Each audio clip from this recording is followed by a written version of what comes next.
JoJo is the one where he said he's going to send Xiao back to top lane because it's like a throwback to when he said that Fudge would be sent back to top lane. And like I always like those kind of memes where it's like a throwback to a past tweet that also banged. Vulcan does help me with a lot of my tweets, but I don't know why he doesn't tweet what he says. So I feel like just looking at tweets, my tweets are better. All these tweets from MSI were basically ghostwritten by me still, so. This is really just you, like, complimenting yourself. I'm great, yeah. Is there something beyond the world as we know it? The truth lies deep in the EG file. Well, that took a very strange turn there at the very end there, Evil Geniuses. Danny narrative.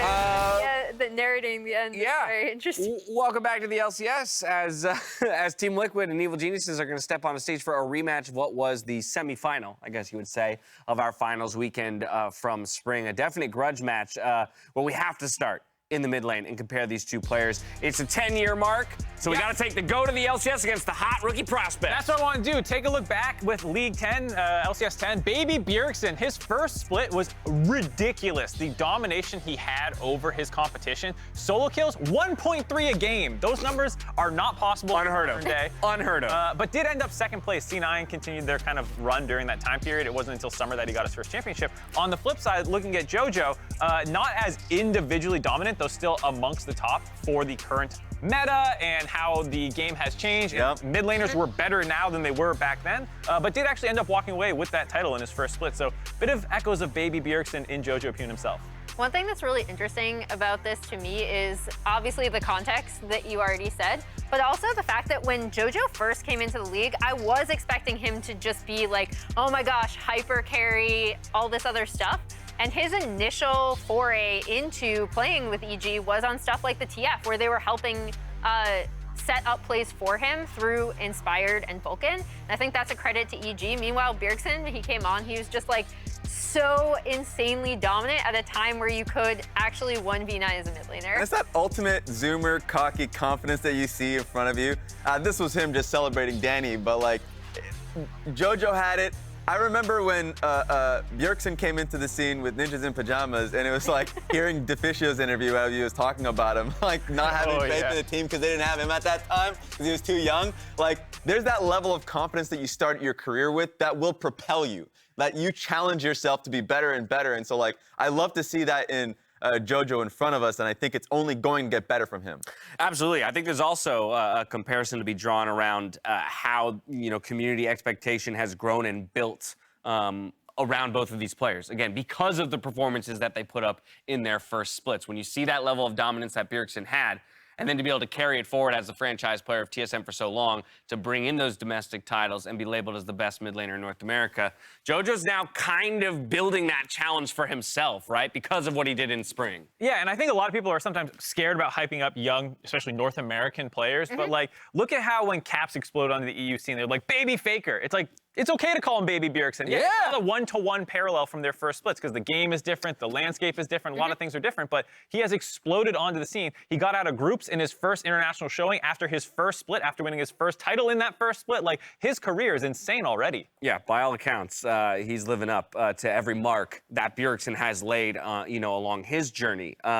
But beyond that, we want to talk about a couple other players here on the stage. Unless you really I have got another thing. Get in there. So, Get in there. Don't let me stop you. The point that I wanted to bring up was specifically the laning phase there for jojopyun, because that's the one point that coming in, you hear from you know, Peter Dunn, from the coaching staff. There's a lot of faith in that one, or at least what they're seeing. Other players who have played against jojopyun talking about how particularly his early game laning phase has just been spectacular. That has been the case for Bjergsen when he came into the year, just like smashing players. Like that has been something that has been the starting point for all great players. And as they grow into their role, into the league, it's the other aspects of the game that they really push in. Yeah, and I understand that again, those graphics years apart, right, in terms of the game and the game that they were playing when those stats were built. But you talk about strong laning for JoJo. I'm just going to jump back to that 1.3 solo kills on average per game. Like Bjergsen, remember Bjergsen in his heyday and the way he exploded onto the scene, it was because he was such an individual talent. Yes. He later became kind of synonymous with the team of TSM.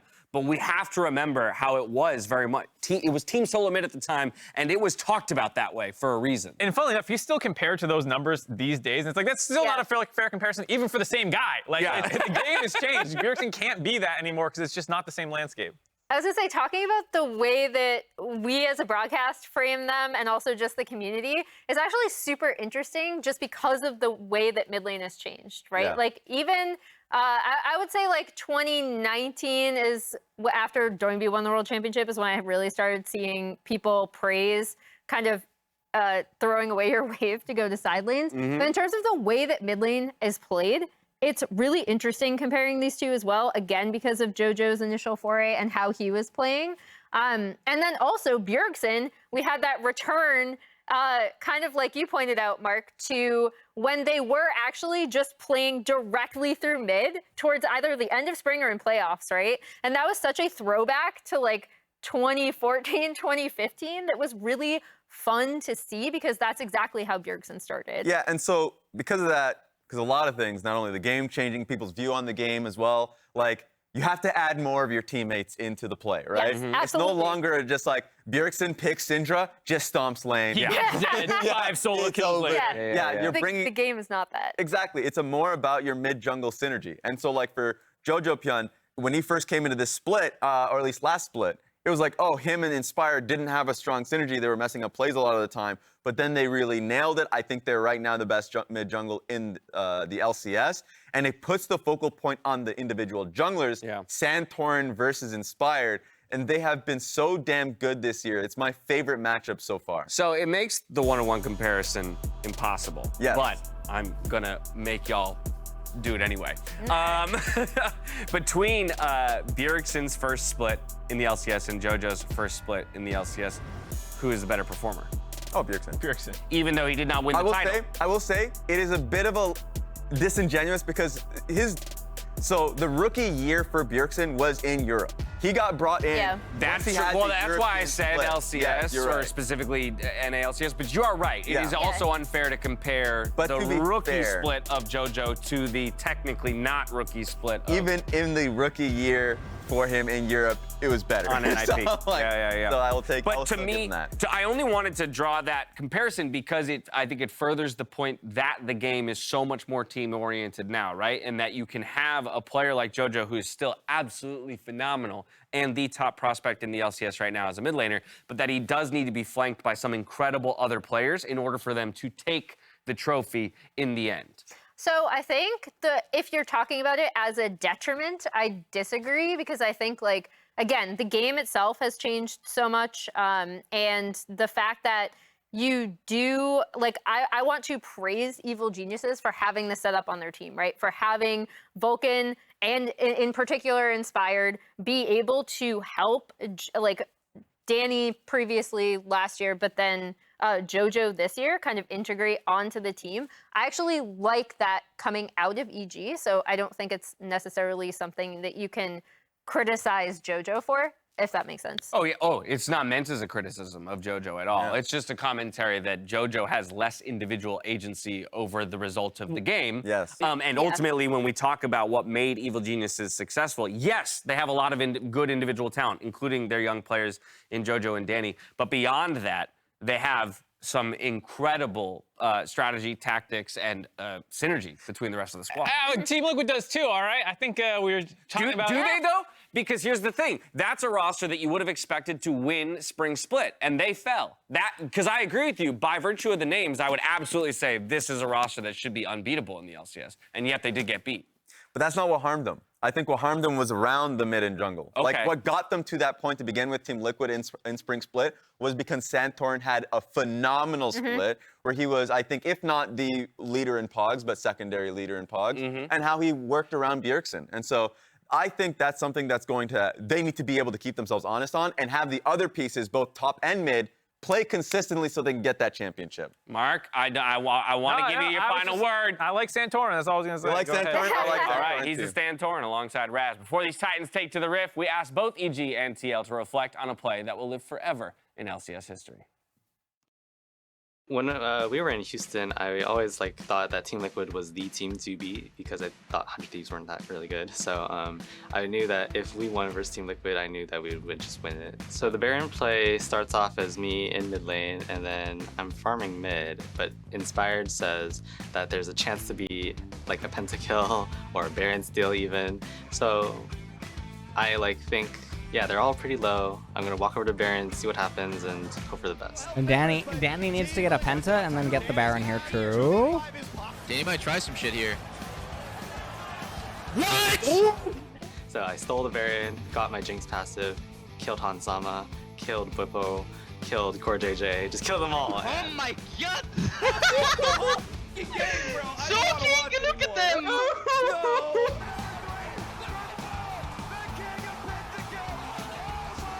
We are all screaming after that. The only thing that went through my head when they stole Baron is, I mean, after it died, was I swear I saw under 900, and I'm pretty sure I saw under 900. I'm like, and then I'm like, did I see under 900? Like, it kind of like became like a question in my head. I'm like, wait, did I just mess up really bad? It's a hit on your mental, and it's definitely something that you're not like thinking about it actively about that happening, but it's in the it's in the back of your mind, and you're remembering it, and you're just like, ugh, that happened. Yeah, I think TL's mad. I think they want to beat us because they have like a chip on their shoulder. They have something to prove. Welcome back, everybody. It is time for the matchup of the weekend.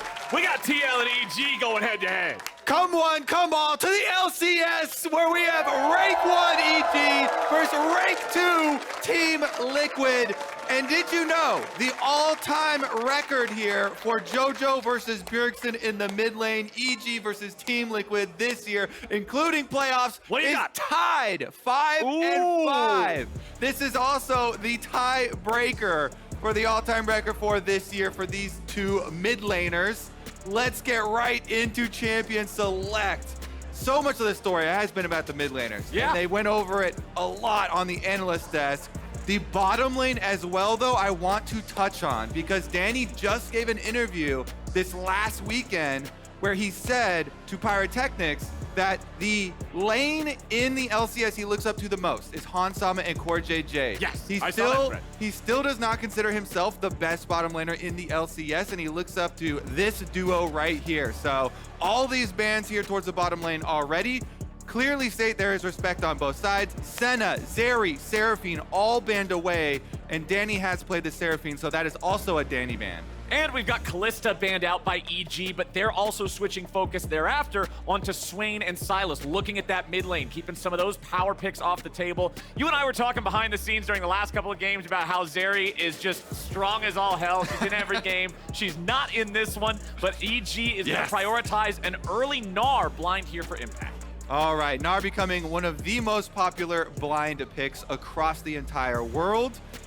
There are some more exciting counter picks you can play into it, but I don't think we'll see them here. Things like the Aurelia, where you want to play off kill pressure, get jungle pressure, and go gank and try and snowball off killing mini Gnar. Those are kind of a thing of the past. A lot of discussion, especially after durability patches, about front-to-back team fighting. And that just being the higher percentage play. But Team Liquid, speaking of the bottom lane, baby, we lock in one of the most aggressive bot duos you can have. Hansama, CoreJJ with the Lucian Nami. And let me tell you, I'm predicting it's the Electrocute Nami. It is not going to be that Guardian Nami that we've seen a couple times as well. That kind of halfway point. No, they're going to go full damage and look for those 2v2 kills. Well, EG respond by picking up Viego in the jungle for Inspired, and JoJo's going to be on Lissandra this time. All three of the players on Evil Geniuses have drafted their own champions so far here in this one. Blind Lissandra is the most surprising thing to me. Lissandra has been gaining a lot of notoriety as well, but it's more often used after you already see the majority of the enemy team pop or the enemy mid lane, and Bjergsen Zilean finds his way back. When we're looking at the tiebreaker for the JoJo Bjergsen 5-5 record, he locks in his quintessential Zilean. And I love the fact that he's got this with the Lucian and Nami that are already drafted for TL. Lucian having that aggro playstyle, Zilean can really enable. And Flowers, this is why I say Lissandra is most often a counter pick or picks later when you see more of the team comp, because Zilean is such an amazing counter to Lissandra. Lissandra is all in, engage, lock down a target with the ultimate. Guess what? Zilean will revive that target. So really good pick here, I think, for Bjergsen. You have to be careful about early picking mid lanes versus him. He has such a wide champion pool. All I will say, though, Lissandra had been very good into the first 2 champs that Team Liquid are showing, the Lucian and the Nami. Lucian short range, you can lock them down. Plus, if Lissandra turns herself into a popsicle, you just throw the bombs onto where she's at, and when she becomes targetable again, boom, insta-bomb. Trouble. Insta-bomb. All right, into the top lane bans here, though. Gangplank is off the table as one of the possible plays into the Gnar, where people like to scale. And of course, we're playing Bwipo here, so they add the Olaf. He has been one of the prolific top lane Olaf players that we have, spamming it a bunch solo queue, champions queue, and even a couple of LCS games already, but not going to be there this time around. Some other options, since we are looking at Bwipo here. Well, Aatrox is a fairly generic one into the Gnar. Yeah, man, I was hoping for something more spicy, but it is going to be, like we said, not one of those, real kill-oriented lanes up there. The more generic has a lot of the healing. Also can still have some threat, makes the Gnar stay honest as far as the zoning with those, especially Q1, very long, and you can ruin mini Gnar's day if you get a lot of those mini knockups. Really, though, saving Santorin's jungle till last pick. Yeah, very, very curious what they're going to have for their last pick jungle. Well, they lock in the Ezreal here for Danny on EG. They're seeing the Lucian Nami. They know how aggro this bottom lane duo can play, so they're going to give Danny something that's very easy for him to stay safe on, stay out of the range of that threat. I'm curious what Vulcan's going to be giving here. Ezreal is one of those champions that can survive under the tower usually pretty well. If Vulcan wants to play something that's roam heavy to make something happen, or you can play the Yuumi. Yeah, they go, all right, you know what? It's a early show of Team Liquid wanting to dominate bottom lane, and EG just folded. They said, fine, you can have bottom lane. We are scaling. We're going to play range. Danny said he had a lot of respect for this duo, so we see the respect here. They're going to seed lane. Like, fine, we'll play Ezreal and Yuumi. We will scale. We will poke. We have some long range. They're definitely not going to have cryo on bottom lane for EG. But Santorin played this yesterday and absolutely took over the game with it. And he has a long history with Volibear.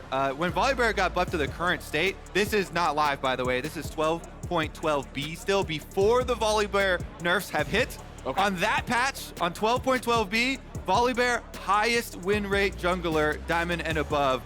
By far, the Turbo Chem tank early game, super powerful, and Santorin has always loved this champion. So definitely looks like some big possibilities of tower dives on the bottom side of the map.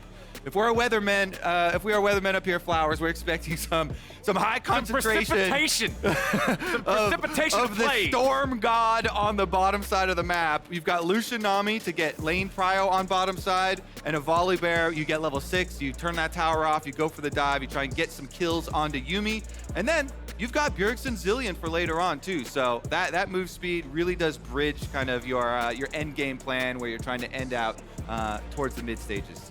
And yesterday we saw Santorin call his shot before the game even started that Team Liquid had against the Golden Guardians. Just talking about, Pride Stalker, he's too easy to read. Too predictable. I'm going to path around him. We'll see if he can do the same to Inspired today.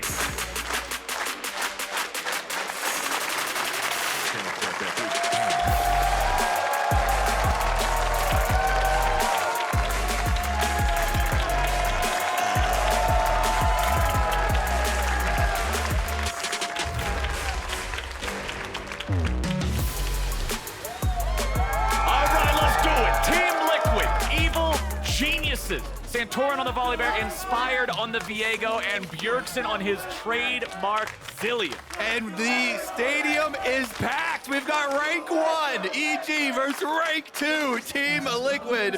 And the battling chants begin. This is for supremacy in the LCS. EG bringing the variation of their chants as well. Always love to see it. Always love to hear it, man.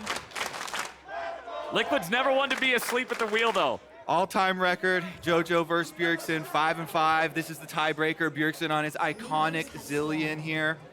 Bottom lane. People have expected more from this bottom lane of Team Liquid, Flowers. This is one of the big points for Team Liquid. Star-studded roster, CoreJJ and Hansama. They brought over Hansama, and people are expecting just 2v2 kills all over the place. Well, but it hasn't quite been the case just yet. Here we go, though. We did get our electrocute Nami, so plenty of all-in damage there with the Lucian Nami. We'll see, they want to get lane prow early for their bottom side. Volibear starting up on top side for Santorin too, so we do expect this bottom side move here for Santorin.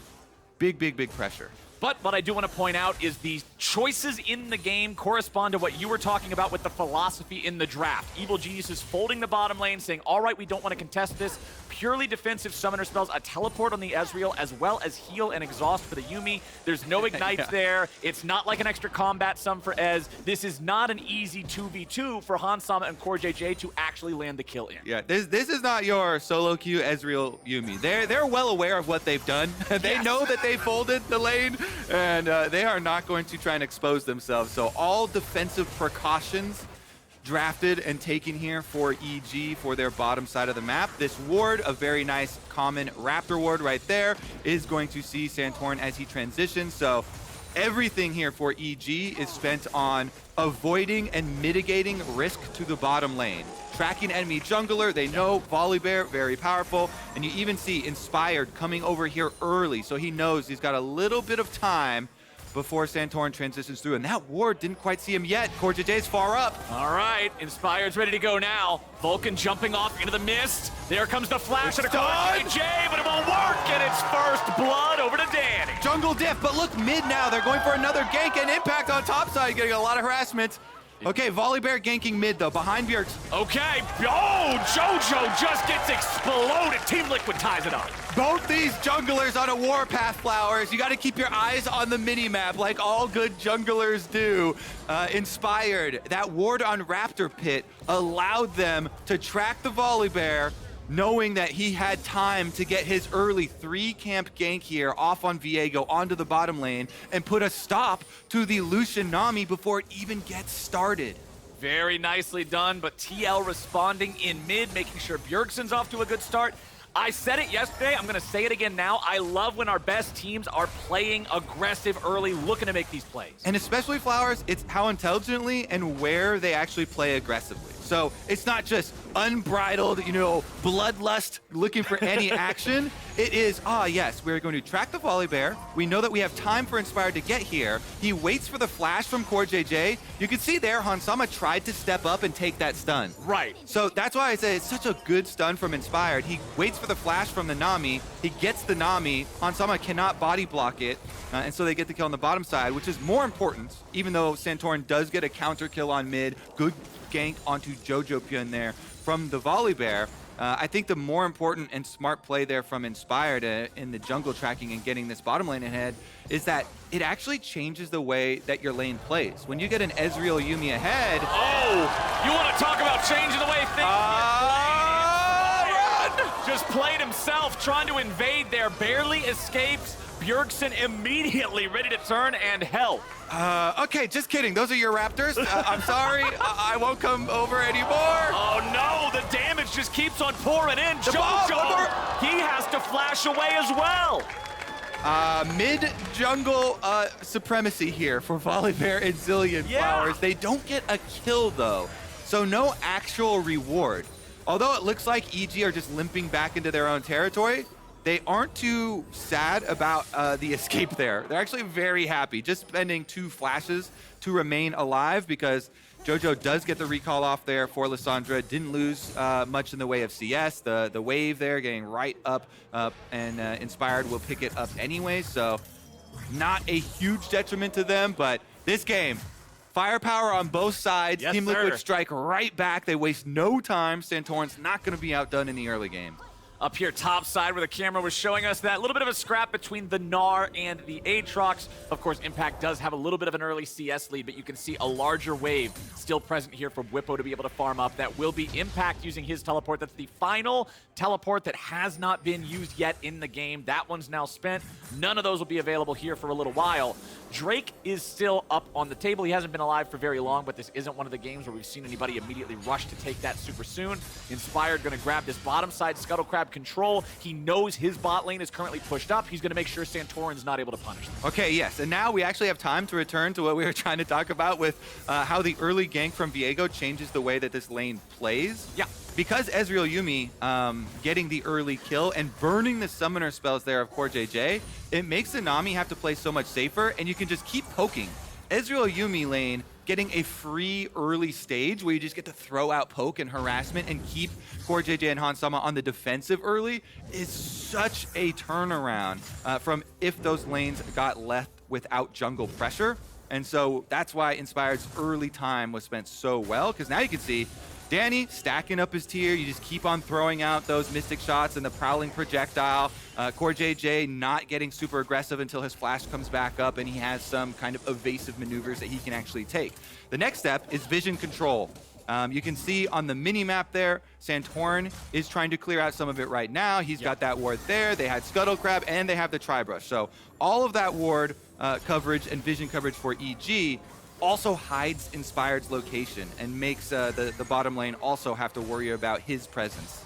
And Santorin is playing around Bjergsen so much in this game. You can see him constantly hovering around mid, constantly being ready to help Bjergsen make sure the Zilean is able to get off to the races and have the impact later on that he wants. Inspired is again looking towards this bottom lane. Hansama and CoreJJ, they're hoping that Danny's low mana might be able to bait Hans and CoreJJ into maybe wanting a fight here. Inspired, Alcove Gaming, seeing if maybe there's a chance. Look at the experience here from the Team Liquid bottom lane, though. They're not playing aggressively. They also have not called their jungler, so a part of what Inspired is hoping there is that Santorin tries to also force a gank. He is just now seen on this control ward up by the backside of Red Buff, though. Yeah. So they know that he's up here and transitioning over to the Rift Herald. Inspired has recalled, coming out, but it might be just too late. And you can see Team Liquid was on this Herald as soon as it spawned. Santorin was in the pit as soon as that spawn animation strikes. The lightning has already been placed down, and Team Liquid collected in 18 seconds. No response from EG. TL knew what they wanted with that one. Pretty big here, the early reward of the Rift Herald. Bwipo, nice juke there. Very clean. And he's got the ward that sees Inspired too, so under no danger. Danny's still with the highest gold in the game, just a little bit ahead of Bjergsen. Santorin pulling up there right behind him. And then a couple hundred before anybody else really shows up, as Bwipo and Impact will just continue farming here. But Impact's CS lead keeps growing. He's playing these trades well. Whenever the camera pans up here, we're seeing Bwipo try to hit those angles, hit those sweet spots. But by and large, Impact's doing a good job keeping distance. Definitely is. Definitely is making full use of that blind pick Gnar. Early pick right there. Good hyper procs, keeping his distance here, harassing Bwipo down, denying some of the CS. Rift Herald, remember, is still in the hands of Volibear, so Santorin actually has a lot of power right now as the Volibear. Early game is basically your playground. He's got his ultimate, so if he can get one of the lanes to set up a minion wave, you want to slow push a minion wave to build it up. You can go for tower dives. If they fast shove a minion wave like we see on bottom side, it means that then they get to get a free objective here. Bottom lane moves up. You get to use your Lucian Nami pressure to just stack neutral objectives. They get first Herald, they get first Dragon. Inspired, though, looking for another kill. Well, Bwipo trying to fight back against Impact here, but as soon as EG brings up the jungler, they got to be a little bit careful. Inspired eating 2 turret shots, but not able to stay underneath that one any longer. Remember that even if Viego gets to steal a soul, it doesn't make him immune to turrets. Yeah. So that was a little dicey. It definitely is rough here for Bwipo because he has to back off. They caught sight of JoJo making the roam up on Lissandra, and you have to give respect to these Lissandra roams. Inspired still around, threatening for the dive, so Bwipo has to give up more. He is definitely weak side top. Meanwhile, strong side bottom. And it's a Volibear turret dive, baby. The turret is turned off, and Danny is put in the ground. Santorin eating another turret shot there as it comes back alive after the ulti ends. JoJo now armed with Vulcan, trying to find a play here, but TL brought more manpower. JoJo back underneath the turret himself. Let's see if they can make this one happen. Another TP showing up, and that means Team Liquid's gonna back away. They do not want to overstay on this one. Danny arrives back into lane only to immediately eat 2 bombs, and Team Liquid get away with the kill. Yeah, what a happy ending there for the teleport as he just explodes. Doesn't matter though, he's got a Yuumi on the bottom side, and Lissandra still with the possibility of the self-ult. No way that dive is actually going to continue. So Team Liquid, it was delayed, but we still got that play we were looking for. Yeah. The Volibear turn off the tower. They dive the bottom side for their Lucian Nami. Let's see if they can actually snowball. And I mean, this is one of the things that I know this has been a talking point a couple of times since the durability patch, but the ability of these champions that can circumvent turret damage with the turret damage being ramped up in the current state of League of Legends can really make the early game feel so much more doable for your team as a whole, right? Volibear just turns it off. Okay, all of a sudden, no more problems, guys. Everybody get in there. And Team Liquid, even if that does turn back on, they've got a Zilean ulti to get people out of trouble. No, -1 cannon. Sag. All right, let's see about this roam down back towards bottom, though, because Bjergsen pushing it in here with the Zilean bombs, and everybody coming to help finish. All righty. Let's see, Hansama. A little bit of plate money up for the taking here. One more auto attack. There we go. Santorin. What's it going to be here? We're just going to drop the eye, finish off the turret. Looks to be that way. First turret bonus. Yep, TL's going to grab that. That should be another 1,000 gold in their pockets. You can see in the picture here. A little bit of a 1v1 happening top side, but neither one with the kill pressure on the other just yet. Bwipo losing out in the trades for now. Flashing away as JoJo's coming in, but he does not take the claw. A teleport coming in now for Team Liquid to protect their top laner.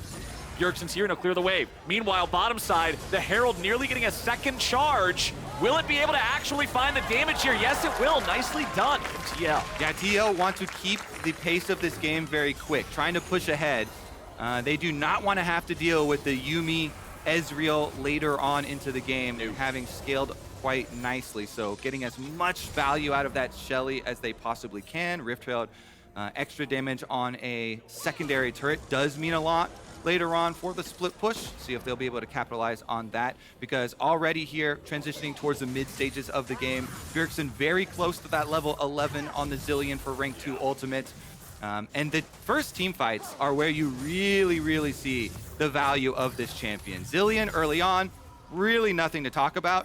But once we start having these mid-game team fights, post-level 11, the revive on the first person who's about to go down in your 5-on-5 is so big. It means so much for transitioning into these dragon fights for Team Liquid. And since Bwipo has actually done a very good job, I would say not dying with all of that top pressure is a success for him. He actually evaded a lot of ganks from both jungle and mid without giving up his life and just giving up a little bit of CS. So the front line of Team Liquid will still be pretty healthy.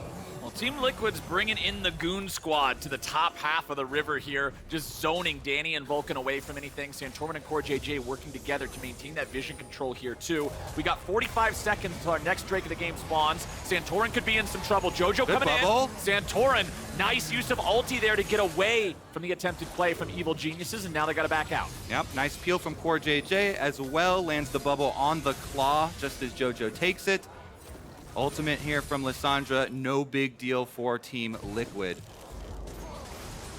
All right, Claw's going to clear that one out. Bjergsen just continues poking with these bombs. There's your second Rift Herald, and just like the first, Santorin is immediately there, ready to go. TL putting a lot of priority on these neutral objectives this game. Yes, they are. Continue to control them. They've got the early game power. They need to make use of it, of course, to keep up the pace of this game. And if they can finish up on this secondary Rift Herald, then transition back down to continue dragon stacking, would be the ideal scenario for them. There's still half the duration on the cooldown for JoJo's Lissandra ultimate. So that is one of the biggest threats to the Team Liquid teamfight. And during the cooldown of this one, they've got the possibility of making some more plays. Well, Team Liquid has a 4-man group ready to go here in mid. JoJo still without that ulti like you're talking about means he does not have that feeling of safety to be able to survive or buy time for some sort of a counterplay here. So with the Herald summoned up, had to just walk a little bit closer to get the charge. They'll use the culling to zone JoJo even further away. It doesn't look like this Herald's going to get a second charge. Inspired should be able to just walk up and hit the eye. There they go. But Team Liquid getting their second turret of the game before EG has a single one. Really showing the veteran status of all these TL players. They come in, they've got this early game plan, even though their early game plan was upset by the timing of the gank from Inspired and the strong jungle tracking. Right. They still got back on track with that plan. And they got the gank off bottom. They then snowballed that gank on bottom into bottom turret. They got early neutral objectives. They continue to stack the dragons and the early gold lead. And they're just staying true to their course despite the one little blip on the radar. Well, I think anybody watching is going to say, yeah, things are going well for Team Liquid so far. 2,000 gold up, 2 Drakes up. What I want to ask you is, are you okay with this if you're Evil Geniuses? Is this still a, we're chilling, let's wait, let's scale? Or I think they're sweating a little bit. Okay, a little bit. Not quite in the sauna. Yeah, especially because you're up against the Zilean. And the Zilean kind of changes the way that Lucian usually falls off, where Lucian is like, oh yeah, but he's a short-range AD carry, and he has to play into a Lissandra, so probably won't be that effective later, right? Well, if you've got the Zilean speed with the Nami speed, as well as the confidence of playing with the Zilean ult, all of a sudden, Hansama can play with a lot more aggression later on and won't fall off as hard. Still though, for EG, they can always tell themselves, hey, we are scaling. We've got the Ezreal approaching 2 items, one of the biggest power spikes you can have. Big poke damage there coming from Danny, as well as a Yuumi, which scales all the way till the end of the game and will give both Danny and Inspired a lot more aggressive looks. And as the cooldowns on all 5 of them are currently available, I do want to remind everybody that there is a TP advantage for Evil Geniuses as well as the game goes forward and we get into more of those macro trades for turrets or for wave states or whatever. There is going to be that advantage there for the side of Evil Geniuses. Inspired going in, finds Santorin with a stun, but the calling coming back means Inspired has to run away. Yeah, nice peel right there. Santorin just stuns the Viego, who's trying to threaten a stun onto Hansama, and they get a large chunk of damage that will be healed up by Yuumi. No problem in the jungle. Does mean they get to continue pushing though. So Team Liquid, their agenda of taking these outer towers is still in full operation. Bjergsen coming over, Santorin trying to screen here, and they will get a bit more damage on it. Only 1 auto here from Hansama before he respects the Lissandra engage. Yep, the cleanse comes out from Hans, but I don't know if it's going to be enough. The Yuumi ulti finds him, but the Zilean ult's going to bring him back to life. Evil Genius is winning the fight for now, but Bwipo spreads his wings. Hansama dies first, and now Bwipo's stuck in the middle of a 1v4. Double kill. Back over to the side of Inspired. The Geniuses come up with a plan, Flowers. Double teleport, and one of those teleports is the AD carry. Danny teleports in with impact right behind Hansama. They get the kill, they win the team back. Team fight, and Evil Geniuses right back into this one. That was really nice from EG. Let's take another look at how it happened here with Hans just being a little too far forward and couldn't get out. It's all about this ward, Flowers. You see Ezreal and Gnar both double teleporting behind Hans. He thinks he is fine. He has already escaped the Lissandra engage, but in comes Danny with the burst damage, and the Ezreal damage actually meaningful. The best, most effective Ezreal flank I've ever seen. He actually takes down Hansama the first time, gets the Zilean ult out, and they have already dissected the Team Liquid team fight with that positioning. Huge double teleport flank there. And hey, Impact topping the damage meters in that one, having the presence on the Gnar. You already said, hey, the blind pick Gnar was getting value up there in the top lane. It's getting even more value now. EG feeling great after that one. And the 2,000 gold lead that I asked you about the severity of earlier, well, my friend, that is just a fond memory of the past here for TL, who are now only 700 gold up. Evil Geniuses trying to keep control over their own jungle here as TL continue to look for this last remaining tier 1 turret that they have yet to take up here in the top side. Inspired's got Vulcan attached to him. Under 1 minute until the 3rd Drake of the game spawns. Remember, TL is up 2-0 in that count. If they're able to secure this one, it will put some significant pressure onto EG. We'll see if they move down and fight for this. Flowers, this is one of the most painful things that for me to see in an inventory.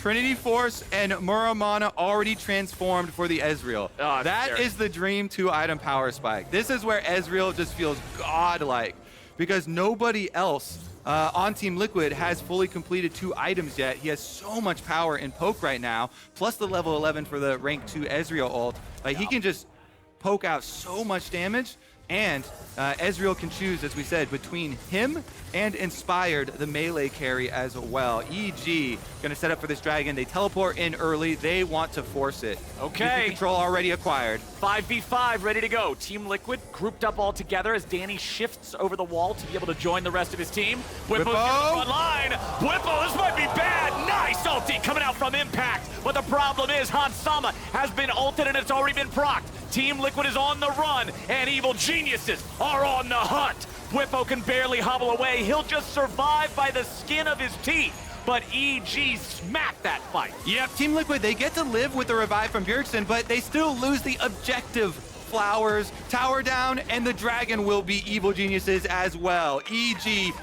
monster engage there from Impact, flashing into the rest of the team, looking for that big clump of the Gnar ultimate. And although they don't get the kills, they get the rewards. Dragon picked up here for EG. They put a stop to that Team Liquid stacking.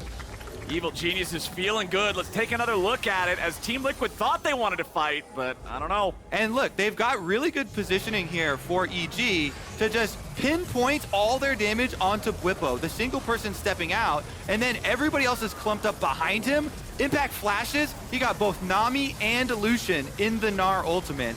And Hansama does get revived with the Zilean ult, and everybody from Team Liquid is able to run away after the initial damage burst. But again, so low health, they can't fight any of the objectives. Tough times for TL. Evil Genius is just coming to life right before our eyes here in the mid game. That 2-item Ezreal power spike, the coordination of having JoJo and Impact and Vulcan all layering those ultis to just devastate TL. And it feels like Liquid is not having any sort of meaningful answer for this. Yes, Zilean ulti is bailing Hansama out from dying, but that's about all you're getting. Yeah, and I mean, they don't have a lot of answers that they're going to discover later in this game either. They're not going to suddenly get a lot more range. Santorin's got to run for his life. Volibear, you're about to end up on the endangered species list, my friend. He does not have his ulti. You can see there's a very small sliver left on the cooldown there. So Santorin did just have to try to hoof it out. And this is the problem. This is the other side of the coin that you were talking about earlier. Early game is Volibear's playground. Mid game and late game is Volibear's retirement home. He does not want to be playing Volibear post 20 minutes, but here he is. And there's Volibear, and Viego's 2-0. And from what we've seen in the team fight, even with the revive of a Zilean, similar thing is happening to Hansama on the Lucian here, because again, you're short range, so you have to play around all the CC from Lissandra and Gnar, making it very difficult. Hansama has to play kind of like a god here to be able to get enough damage out in these team fights to be meaningful, because Evil Geniuses, again, EG with Ezreal Yuumi, their duo from the bottom lane has scaled, and they're going to provide so much long-range damage as well as healing that the snowball has been stopped. Yeah, Team Liquid are the ones who now have to find an answer for what Evil Geniuses have brought to the table. Impact, just like we saw in the previous game, he's going to be playing the Chad Gnar build with the Trinity Force and the Kim Punk Chainsword as opposed to like a Sundra or a Random or something like that. It does mean he's squishy if he jumps in at the wrong time, but it means he absolutely thumps you when he hits. Yeah, a chainsaw in one hand and like a lawnmower blade in the other hand. Oh, he's ready to go, dude. He's ready to go. That's a fearsome Yordle. Meanwhile, Inspired. Is Gnar a Yordle? Yes. I thought he was like a prehistoric dog. Prehistoric Yordle, maybe? I don't know. Can we both be right? We might be able to both be right. There's a better chance we're both wrong. But you know what? I'm willing to have faith in us as Team Liquid is seeing if they can make any sort of a play up here in topside. Doesn't look like it, but they were rotating up the whole squad. You know why I think he's a Yordle? Is because in TFT, never mind. I don't think we got time for TFT. I don't think Bwipo's got much time for anything at all, but he stays alive. Or Drinker? Bwipo might be able to outplay this one. JoJo's going to be taken very low, but he gets himself back out with a claw. Now Team Liquid trying to find if there's any sort of an angle to continue this one. CoreJJ getting hunted down, and Danny has his number. Hansama's isolated from the rest of the team, and Danny and Vulcan might be looking to chase him down. Inspired now targeted. Nicely done from TL. Oh, hot flash! Of Evil Geniuses. Hansama goes in, but he's going to be brought back to life by Bjergsen. Santorin jumps up, Santorin goes down, Hansama's out, and EG gets 3 for 1. Oh my god, that Hansama flash over the Baron wall into the Gnar! What was that? EG are onto the Baron! Flowers, Bwipo, and Bjergsen, the hope for Team Liquid. What can they do? Can they stall? Can they get them off? Bwipo trying to see what he can find here, but Everfrost says no. Bjergsen did not have an ulti to be able to bring him back to life. However, that does get them off of the Baron at least. They trade Bwipo for the Baron. Bjergsen will try to stop whatever recalls he can. Problem is, it's not just JoJo sitting there, buddy. Danny now finding a little bit more onto Bjergsen. Not enough to kill him, though.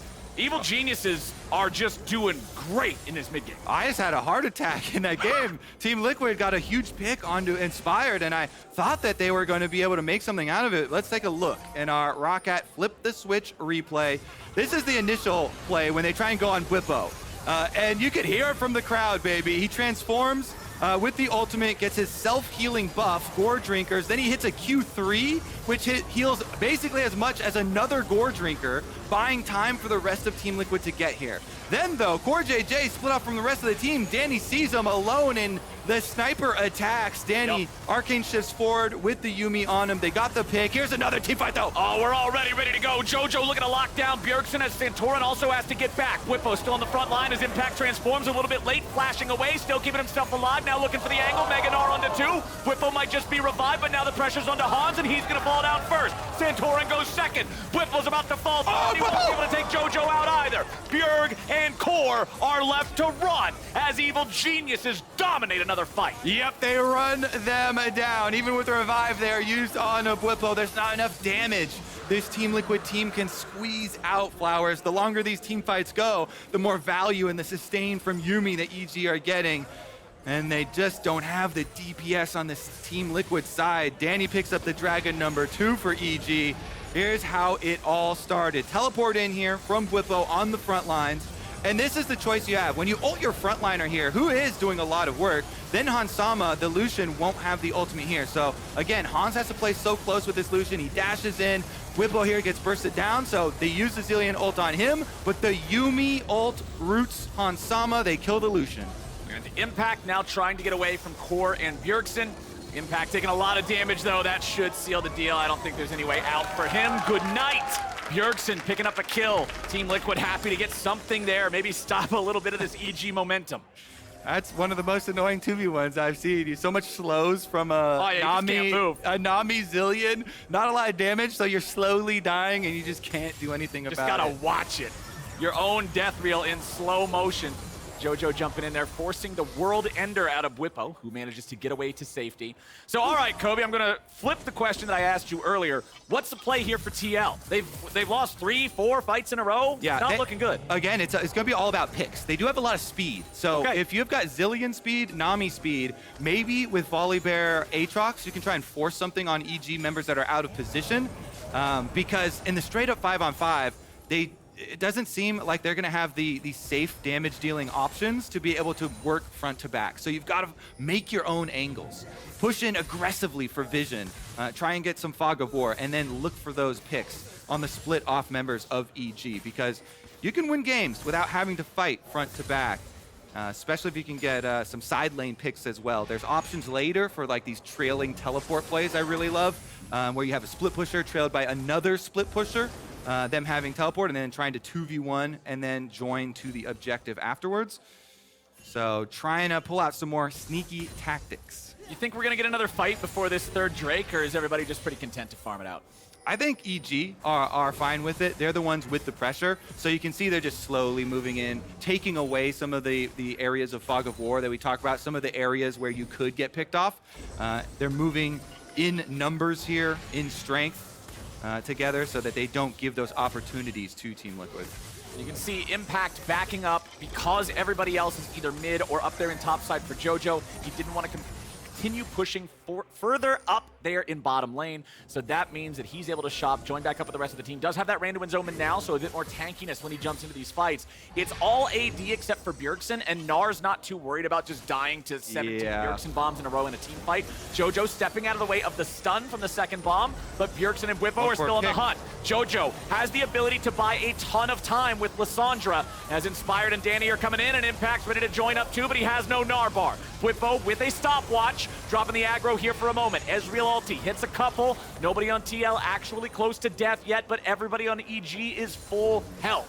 Zilean ult is used, but look at the cooldown when Zilean is level 16. This thing goes really, really quickly, so he can be very liberal with it, and they'll still have it for a Baron contest. 50% left on the cooldown. Well, Baron started up by Evil Geniuses. They will dare Team Liquid to come and stop them. Remember that Bwipo's ulti does not share the same low cooldown, so World Ender is not going to be ready. Santorin having no ult here either. More difficult for him to get into the fight. No culling for Hans. 3,000. All right, Santorin. They're looking to maybe find Jojo, but Santorin's in a bad spot. He may just die here, but he barely survives. Danny goes unstoppable, but impacted about 200 HP. The follow goes in. Jojo goes down. Evil Geniuses may just collapse, but Danny is ready to fight back. Inspired, buying himself a soul. Oh! Some time. And EG continue winning fights. Bjergsen's the only one to get away, but Danny boy's got a triple. Ezreal Yuumi, baby! Danny can get it done, and Inspired is able to get the reset. Jungler still up means they can do the Baron Smite coming off cooldown for him as well. No hope of a steal for Team Liquid, and Evil Geniuses will be wearing purple. EG, that was a crazy fight. Danny being able to find the damage there on the back end of things. That perfect possession timing from Inspired to escape the wrath of TL. That was a fight. Let's see it again. All right.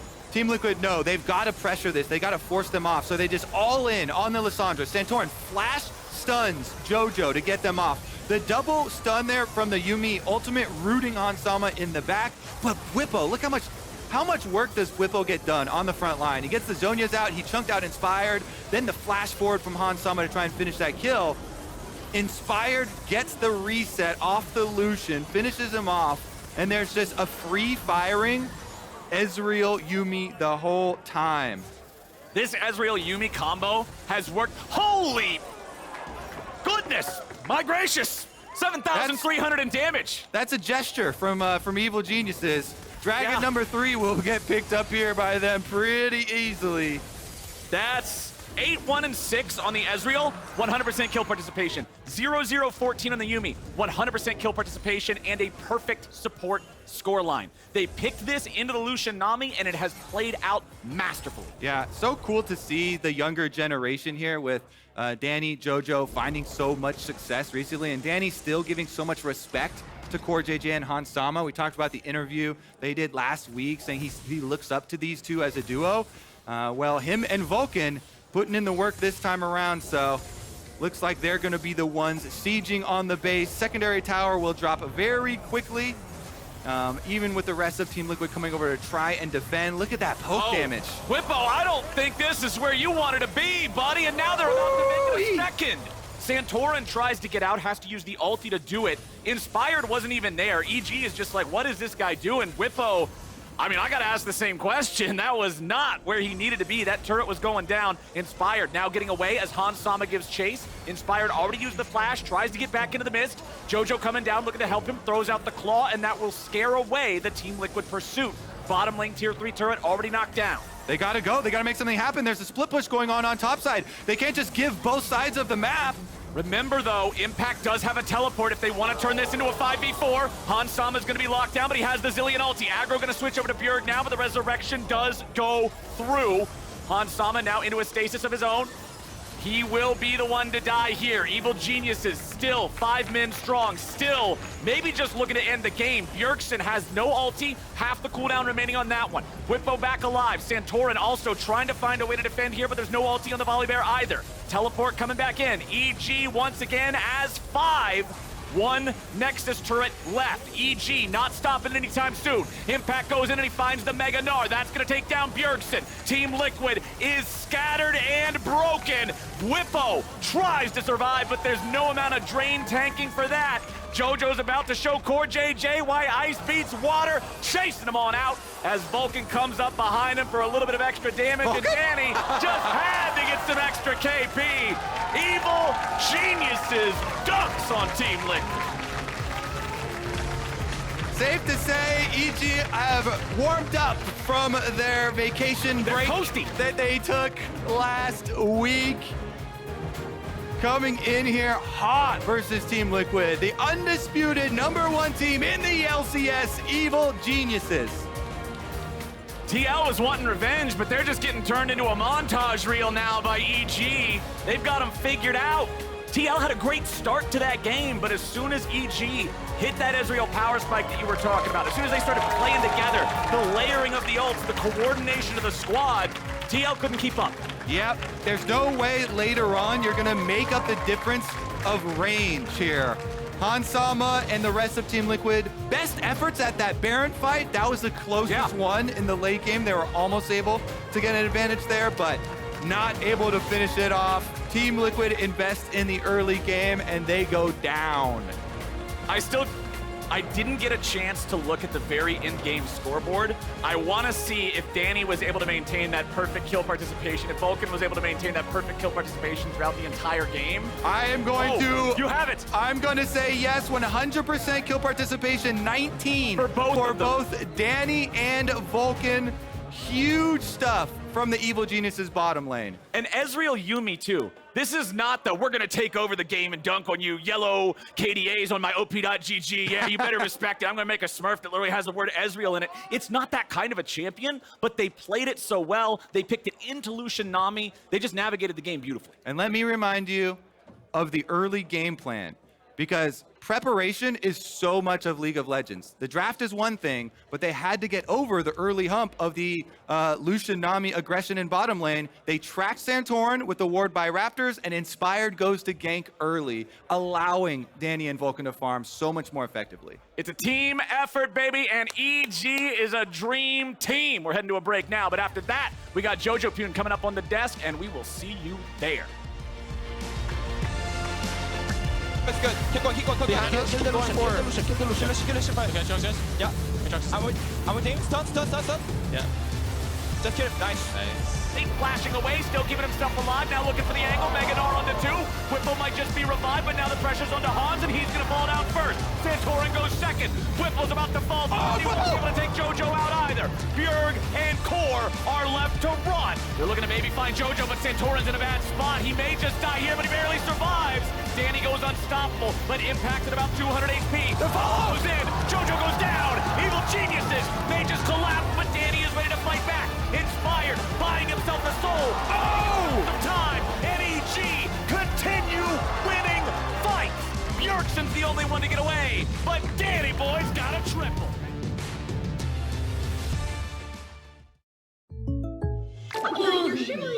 What you playing? A very serious game, but these in-game purchases are adding up. Oh, State Farm has rates to fit your budget? Like a good neighbor, State Farm is there. Call or click to get a quote today.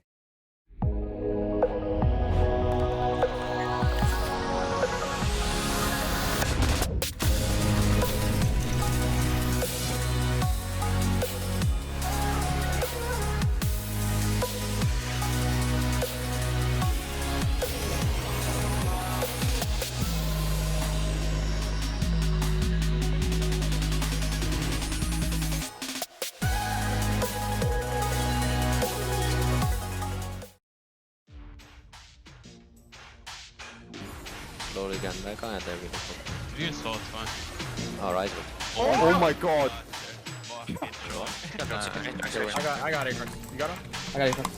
Nice silence. Here. Nice. All three. Just one. Same TV. I'm going with Swain. Go with the Swain. I'm going with the Swain. Swain front line. Okay, good flash. FBI. He saw it coming. He was ready for that, Huhi. You can see into your soul. It's just over now. Revenge of FBI. It's mandate proc. Huhi. Disengage kick. Okay, nice. Good disengage. He needed that. Oh no, Gwen has no W. There's no way you bail out of that. Oh, it is looking pretty blue-sided. Swain still got his ult. Someday he goes in. Can't get it off. Juiced. Oh my goodness. Closer gets yoinked back in. Good W though. That's one way to start a fight. That is one way to start a fight. FBI's popping off. He's gonna kill Huhi also. Revenge of FBI. The revenge. Huhi with the kind of ghetto insect, but it works out. Count it. Can Gwen just kill everyone though? Okay. Put it in the back. Okay, never mind. Red team's doomed. They're doomed. FBI's dead. It's only Swain to carry. Viego's almost dead already too. Wait, can Viego get back in there?